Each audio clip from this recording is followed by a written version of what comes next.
नमस्कार दोस्तों, मैं आचार्य वसुधा हार्दिक अभिनंदन करती हूँ आप सभी का आपके अपने YouTube चैनल गुरु सप्तऋषि ज्योतिष शिक्षण संस्थान की ओर से। दोस्तों, आज के वीडियो में हम बात करेंगे साप्ताहिक राशिफल के बारे में। कैसा रहेगा 9 जनवरी 2023 से लेकर 15 जनवरी 2023 तक का ये सप्ताह ग्रह गोचर की दृष्टि से आपके लिए। हमेशा की तरह आप सभी से अनुरोध करूंगी कि अगर आपने चैनल को अब तक सब्सक्राइब नहीं किया है तो प्लीज सब्सक्राइब कर दीजिए, बेल आइकॉन को दबा दीजिए ताकि आने वाले सभी वीडियो आपको समय से मिल सकें। तो चलिए सबसे पहले बात करते हैं कि इस सप्ताह में आने वाले व्रत, पर्व और त्योहारों के बारे में। सबसे पहले 10 जनवरी 2023 को मनाई जाएगी संकष्टी चतुर्थी। जी हाँ, इस दिन अंगारक चतुर्थी के नाम से भी इसे मानते हैं और भगवान गणपति का व्रत, पूजा और अनुष्ठान किया जाता है। उसके बाद में मंगल मार्गी होंगे। जी हाँ, जो अब तक वृषभ राशि में वक्री चल रहे थे वही मंगल देव 12 जनवरी को मार्गी होंगे। अगर हम देखें तो इंडियन घड़ी के अनुसार 13 जनवरी को सुबह के समय, 13 जनवरी को ही लोहड़ी का पर्व भी मनाया जाएगा और 14 जनवरी को सूर्य मकर राशि में प्रवेश करेंगे और मकर संक्रांति का पर्व मनाया जाएगा।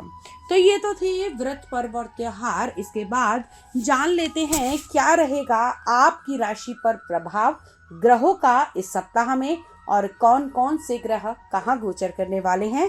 आइए जानते हैं आगे के वीडियो में। तो चलिए बात करते हैं मेष राशि वाले जातकों के लिए कैसा रहेगा ये सप्ताह ग्रह गोचर की दृष्टि से। सबसे पहले बता दें कि आपके लगन में अभी राहु का गोचर चल रहा है। वहीं मंगल सप्ताह के शुरू में आपकी कुंडली के दूसरे भाव में वक्री अवस्था में विराजित हैं। चंद्रमा का गोचर रहेगा इस सप्ताह आपकी कुंडली के चतुर्थ भाव, पंचम भाव, छठे भाव और सप्तम भाव में, तथा केतु गोचर भ्रमण कर रहे हैं कुंडली के सप्तम भाव में। सूर्य और बुध की युति बनी हुई है आपकी कुंडली के नवम भाव में। वहीं शुक्र और शनि की युति बनी हुई है आपकी कुंडली के दशम भाव में, तथा देवगुरु बृहस्पति गोचर भ्रमण कर रहे हैं कुंडली के द्वादश भाव के अंदर। आइए जानते हैं कि इस ग्रह गोचर का आपके जीवन पर क्या प्रभाव पड़ेगा। जैसा कि अगर बात करें कि सप्ताह की शुरुआत में चंद्रमा आपकी कुंडली के चतुर्थ भाव में विराजित होंगे। ये इनकी अपनी ही राशि है, यानी कि आप लोगों को माता का, मकान का, धन का सुख मिलता हुआ दिखाई देगा। जैसे ही चंद्रमा कुंडली के पंचम भाव में गोचर भ्रमण करेंगे उस समय आप लोगों की जॉब के चांसेस बनेंगे और साथ ही साथ जिन लोगों को अपनी पढ़ाई के लिए बहुत ज़्यादा चिंता हो रही थी उनको चिंता से मुक्ति मिल सकती है। उन लोगों के लिए जो किसी प्रकार के प्रेम प्रसंग में निवृत्त हैं इस समय, उनके लिए भी ये सप्ताह बहुत ही शुभ रहने वाला है। अब बात करते हैं आपकी कुंडली के प्रथम भाव से, यानी कि जैसा कि हमने कहा कि बड़े लंबे समय से आपकी कुंडली के प्रथम भाव में राहु देव गोचर भ्रमण कर रहे हैं और कहीं ना कहीं आपकी कंफ्यूजन की स्थिति क्रिएट करते हैं। आप लोगों को सोचने समझने और ख़ास तौर से आप लोगों को इस समय में किसी भी प्रकार के निर्णय लेने में परेशानियां हो सकती हैं, लेकिन घबराइए नहीं, क्योंकि इस सप्ताह से आप लोगों की कुंडली में जो अभी मंगल भी वक्री चल रहे थे दूसरी घर के अंदर, वो भी अब मार्गी स्थिति में विराजमान होंगे। स्वास्थ्य से जुड़ी हुई समस्याओं का समाधान हो पाएगा और साथ ही आप लोगों को जो भी परेशानियां आ रही थी अपने बिजनेस से रिलेटेड, उसमें भी आपको मुक्ति मिलती हुई दिखाई देगी। वाणी पर कंट्रोल रखने की आवश्यकता है क्योंकि मंगल अभी वक्री स्थिति से निकलेंगे, लेकिन आपकी कुंडली के दूसरे भाव से में ही विराजित है। अब बात कर लेते हैं आपकी कुंडली के तीसरे भाव की। तीसरा भाव आपका बल, पराक्रम, साहस, दोस्त, मित्र, संबंधी, यात्राएं, जोखिम, इन सभी का माना जाता है और इसके स्वामी नवम भाव में सूर्य, बुध, आदित्य राज्यों के साथ में विराजमान हैं। एक अच्छा संयोग बना हुआ है। इस समय में आप सोशल मीडिया के जरिए या फिर मैं कहूँ यात्राओं के द्वारा आप अपने भाग्य को उदय कर पाएंगे। आप लोगों का प्रचार और विस्तार भी बढ़ता हुआ दिखाई देगा, प्रसार भी बढ़ेगा। साथ ही साथ आप लोगों की बातों से सामने वाले लोग जो हैं वो बहुत ज़्यादा आकर्षित होंगे और आपकी बातों को फॉलो करेंगे। अब बात करते हैं आपकी कुंडली के चतुर्थ भाव की। जैसा कि हमने कहा कि यहाँ सप्ताह के शुरुआत में चंद्रमा स्वराशि के होकर विराजमान होंगे, तो आपको माता का परम स्नेह मिलता हुआ दिखाई देगा। जिन लोगों को चेस्ट कंजेशन, खांसी की दिक्कत या फिर मैं कहूँ कोल्ड, कफ इत्यादि परेशान कर रहे थे, उनको भी अब निजात मिलती हुई दिखाई देगी। अब बात करते हैं आपकी संतान के बारे में। तो कुंडली के पंचम भाव से हम संतान का निर्णय करते हैं और पंचम भाव के स्वामी अभी नवम भाव के अंदर विराजित हैं, जो अपने आप में एक बहुत ही अच्छा संयोग है। इससे आप लोगों की संतान का भाग्य उदय होगा और साथ ही साथ जिन लोगों को संतान की लालसा थी या संतान की इच्छा थी, उन लोगों की इच्छा पूर्ति होती हुई भी दिखाई देगी। इस समय में जो लोग गवर्नमेंट जॉब पाना चाहते हैं, अगर वो सूर्य की उपासना करते हैं या फिर सूर्य के मंत्रों का जाप करते हैं, तो आपके लिए सर्वोत्तम रहेगा। सबसे बड़ी बात कि इसी समय, इसी सप्ताह सूर्य जो है वो मकर राशि में विराजमान होने वाले हैं, यानी कि सबसे बड़ा प्रभाव पड़ेगा मेष राशि पर। जो लोग जॉब पाना चाहते हैं, सरकारी जॉब पाना चाहते हैं, उनके लिए मकर संक्रांति के उपाय विशेषकर लाभकारी होने वाले हैं। उससे जुड़ी हुई वीडियो आप हमारे चैनल पर देख सकते हैं। तो चलिए अब आगे की ओर बढ़ते हैं, बात करते हैं कुंडली के अन्य भावों के बारे में, यानी कि छठे भाव के बारे में।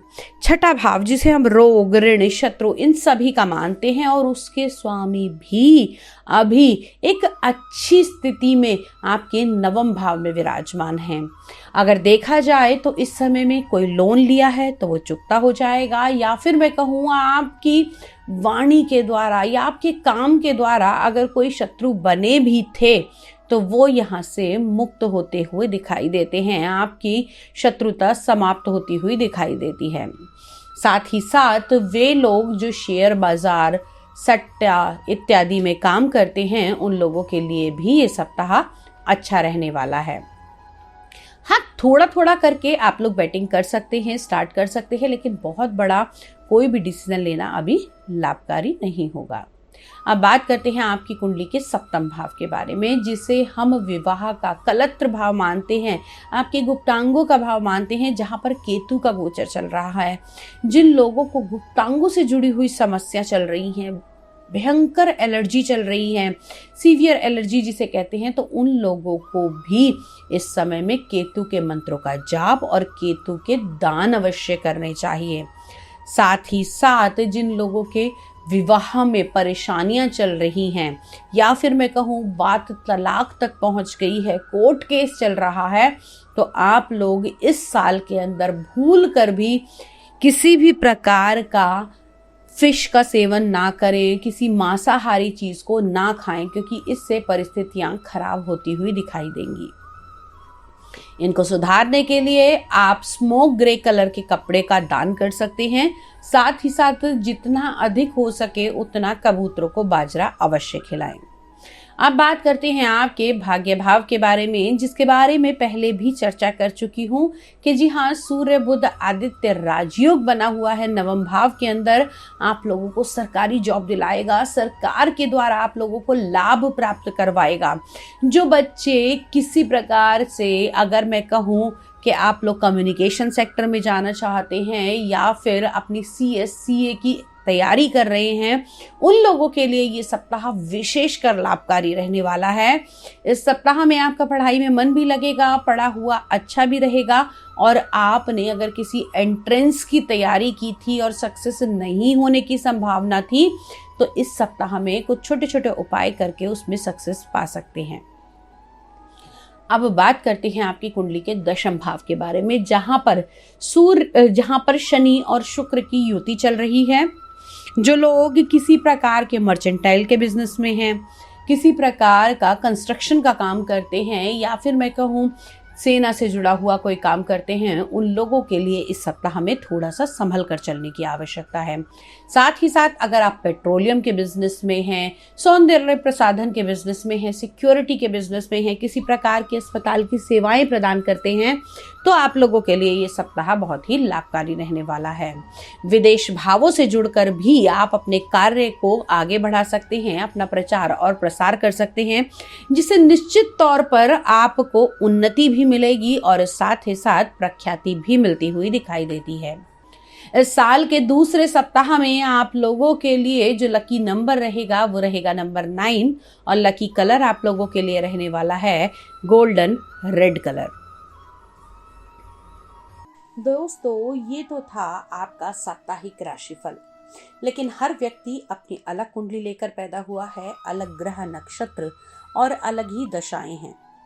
अगर आप व्यक्तिगत रूप से अपनी कुंडली का विश्लेषण कराना चाहते हैं, घर या फैक्ट्री का वास्तु कराना चाहते हैं, एस्ट्रोलॉजी, टैरो कार्ड रीडिंग या न्यूमरोलॉजी सीखना चाहते हैं, तो आप हमसे हमारे नंबर पे संपर्क कर सकते हैं। गुरु सप्तऋषि ज्योतिष शिक्षण संस्थान, मैं आचार्य वसुधा कपूर आपका सभी का हार्दिक अभिनंदन करती हूँ। अगले वीडियो में फिर से मिलते हैं, तब तक के लिए